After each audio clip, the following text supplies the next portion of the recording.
देखिए क्लास 10 की एक्सरसाइज 8.3 का जो क्वेश्चन नंबर 4 का फोर्थ पार्ट है। क्वेश्चन में हमसे बोला गया है 1 plus sec A upon sec A is equal to sine square A upon 1 minus cos A.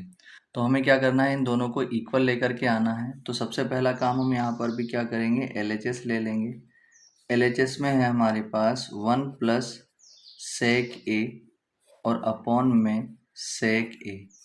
तो सबसे पहला काम मैंने बताया है आपको पिछले क्वेश्चंस में कि अगर कभी किसी क्वेश्चन को हमें आगे सॉल्व करना हो ट्रिग्नोमेट्री के, तो हम सबसे पहले देख लेते हैं वो साइन और कोस में टूटा हुआ है, यानी साइन कोस में कन्वर्ट हो रखा है या नहीं।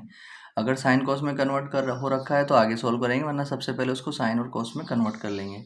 तो अगर हम यहाँ पर देखते हैं तो 1 को आप ऐसे ही रखें, इसको साइन और कोस में कन्वर्ट करना पड़ेगा। सेक को अगर हम लिखना चाहें 1 अपॉन कोस ए तो लिख सकते हैं, अपॉन यहाँ पर अगर हम देखते हैं तो सेक को हम लिख सकते हैं 1 अपॉन कोस ए।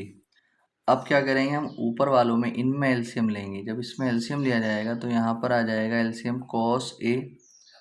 अब इसमें हमने एलसीएम लिया है, इसके अपॉन में कुछ नहीं तो इसके एलसीएम से मल्टीप्लाई, यहाँ पर आ जाएगा डायरेक्ट कोस ए और प्लस जिसके अपॉन में वही जो एलसीएम होता है तो ऊपर वाले को ऐसे लिख लेते हैं अपॉन, यहाँ पर आ जाएगा 1 अपॉन कोस ए।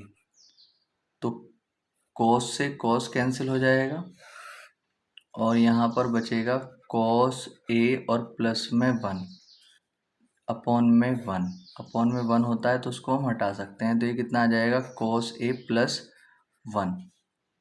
अब देखिए अगर कभी ऐसा होता है हमने LHS को सॉल्व किया और LHS को सॉल्व करने के बाद ये जो हमारे पास इसका आंसर आया ये RHS नहीं आया, मतलब ये नहीं आया, तो अब हम क्या कर लिया करें, अगर किसी LHS को सॉल्व करके RHS नहीं आता है तो अब RHS को भी सॉल्व कर लिया करें। RHS को अगर सॉल्व करेंगे और फिर यही आंसर आ जाएगा तो वो दोनों इक्वल आ जाएंगे, ठीक है। तो अब हम यहाँ पर ले लेंगे RHS। RHS हमारे पास है sign square A upon 1 minus cos A. तो अब साइन स्क्वायर ए को हम लिख सकते हैं 1 माइनस कॉस स्क्वायर ए, इसका फॉर्मूला होता है। अपॉन में कितना आ जाएगा, 1 माइनस कॉस ए है ही पहले से। अब आपको एक बात ये भी मालूम है कि जहाँ पर 1 माइनस कॉस स्क्वायर ए दिखता है, हम एक बार क्या कर लेते हैं उसको, एक बार उनको प्लस में लिख लेते हैं 1 प्लस कॉस ए स्क्वायर हटाकर, और एक बार उसको माइनस में लिख लेते हैं, ठीक है। और अपॉन में यहाँ पर लिख सकते हैं 1 माइनस कॉस ए। अब ये आया कहाँ से है, आपको मालूम है ए स्क्वायर माइनस बी स्क्वायर एक फॉर्मूला होता है, दोनों तरफ स्क्वायर बीच में माइनस का साइन, तो एक बार उनको प्लस में लिख लेते हैं और एक बार उनको माइनस में, ठीक है। यहाँ पर 1 को 1 का स्क्वायर लिखा जा सकता है, 1 का स्क्वायर 1 ही होता है और कोस का स्क्वायर कोस ही होता है, ठीक है। सॉरी, कोस का स्क्वायर कोस स्क्वायर ही होगा।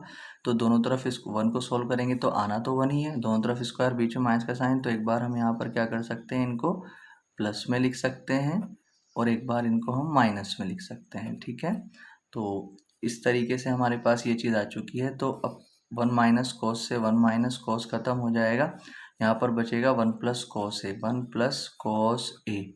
अब 1 प्लस कोस ए और ये कोस ए प्लस 1 था, तो इसको भी तो हम कोस ए प्लस 1 लिख सकते हैं। तो हमने देखा दोनों के आंसर जो है सेम आ चुके हैं, तो हम यहाँ पर लिख सकते हैं, इसलिए LHS इक्वल टू RHS। और यही चीज़ हमें क्या करनी थी, प्रूव करनी थी।